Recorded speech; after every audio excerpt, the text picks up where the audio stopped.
Some of the best ski runs in the country have sold to a couple of Jackson Hole locals.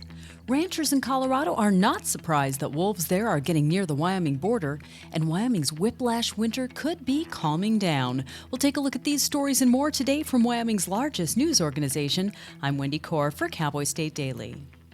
Gigantic multinational conglomerates have been buying up U.S. ski resorts for years now, but Jackson Hole Mountain Resort has just made good on a pledge to buck that trend and keep its resort local and independent, at least for the foreseeable future.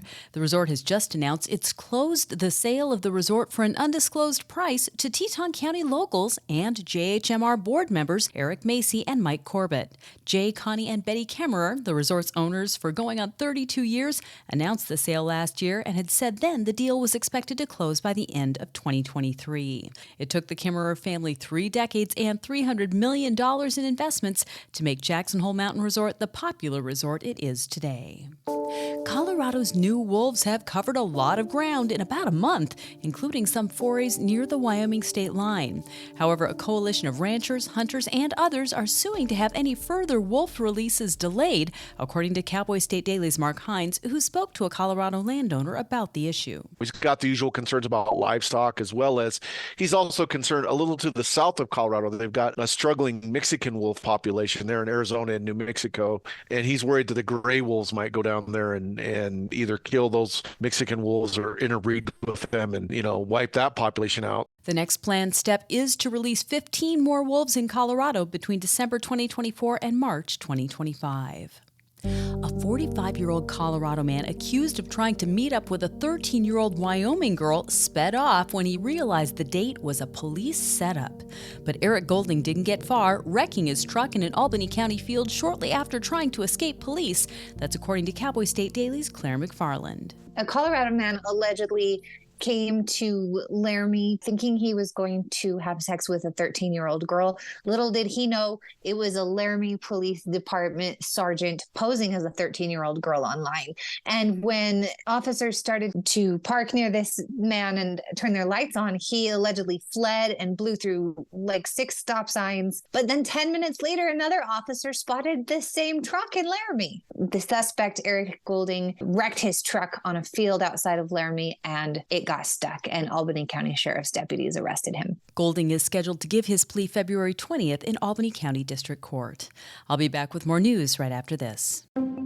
Three Crown Petroleum is a private oil and gas company that drills oil wells in Wyoming, adjacent states, and internationally. Three Crown is actively looking to lease minerals for drilling or to buy minerals, royalty, or existing production within Wyoming. To learn more about Three Crown, call or text Howard Cooper at 970-756-4747. Again, call or text Howard Cooper at Three Crown Petroleum, 970-756-4747.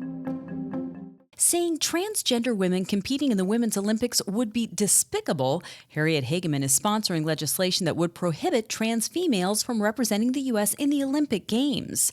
Political reporter Leo Wolfson reports that Hageman is co-sponsoring the Protection of Women in Olympic and Amateur Sports Act with other Republican House members, including Lauren Boebert of Colorado and Paul Gosar of Arizona. This is kind of a new higher level approach to this issue that we maybe haven't seen before. This is a congressional bill. Last year in the Wyoming legislature, legislation passed on a local state level for youth sports, so high school and lower, that prohibits transgender girls from participating in girls sports in Wyoming. So this bill would be obviously much, much broader and higher level, going after Olympic American athletes. LGBTQ advocates have argued that transgender women take hormones that bring them to a level playing field with women, and that their gender identity should be respected. And Cowboy State Daily meteorologist Don Day has declared the 2023-24 winter season's extreme swings from brutal cold to spring-like days in the 60s as Wyoming's whiplash winter. A decent amount of snow fell in the Wyoming mountains over the weekend after a week that saw most areas of the state having highs in the 50s and 60s. The weather pattern that brought the moisture technically isn't over yet. Jackson and much of western Wyoming are under winter weather warnings and advisories through Tuesday morning. But Day believes the worst of the whiplash has come and gone. There are chilly storm clouds on the horizon, and they could be settling in for an extended stay. And that's today's news. Get your free digital subscription to Wyoming's only statewide newspaper by hitting the subscribe button on CowboyStateDaily.com. I'm Wendy Kaur for Cowboy State Daily.